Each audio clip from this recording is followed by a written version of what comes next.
कर्जत तालुक्यातील नांदगाव येथील तलावातून होणारा बेकायदा पाणी उपसा रोखण्याकडे प्रशासनाने दुर्लक्ष केल्याने ग्रामस्थांनी आक्रमक पवित्रा घेतलाय।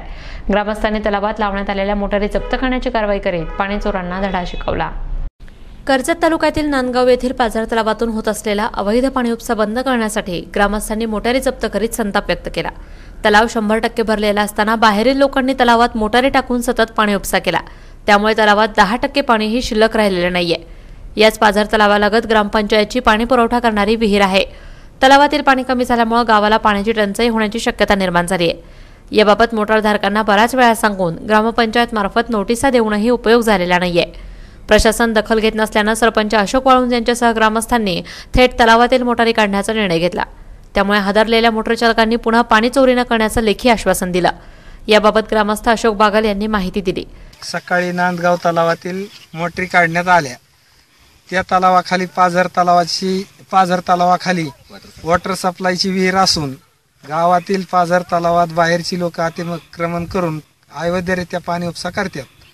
त्या शेजारी तलावाच्या पाण्यालगत विहिरी असून विहिरीला त्यांनी आडवी बोर मारलेला आहेत। आज जरी तहसीलदार साहेबांनी पाणी केली तरी ती पाण्याचे बोर त्यांना दिसतील, पण सरकारी पातळीवर याची हालचाल काहीच होत नाही।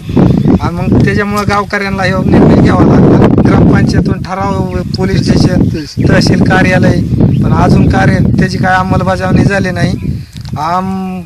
सभे दिवशी आम्ही पालकमंत्र्यासमोर निवेदन देऊन बी अजूनही कोकणचा अधिकारी इथं आलेला नाही। निवेदन दिले त्यावेळेस 25% साठा होता, आता 10% बी साठा राहिलेला नाही। मग यात सरकारी यंत्रणा सहभागी त्यांना का काय तीच कळणार नेमकं। अधिकारी कसं काय येत नाही? पाणी अडवा, पाणी जिरवा ही तर घोषणा करतात आणि घेऊ साठा उपसून टाकीतात। ग्रामसेवकात हापीच्या बाहेर निघतच नाही। सरपंच अशोक वाळुंज यांनी उन्हाळ्यात गावासाठी पाणी शिल्लक राहणं आवश्यक असल्याचं सांगितलं। यावेळी माजी सरपंच बबन दरेकर, गौतम बागल, दत्ता मस्के, अमोल दरेकर, रवींद्र दरेकर, विश्वास बागल, हरिभाऊ मांडगे, संतोष गुंड, अण्णा बागल, बाळू शेळके, संदीप कुलकर्णी आदी उपस्थित होते। प्रतिनिधी आशिष बोरा, महानगर न्यूज ब्युरो, कर्जत।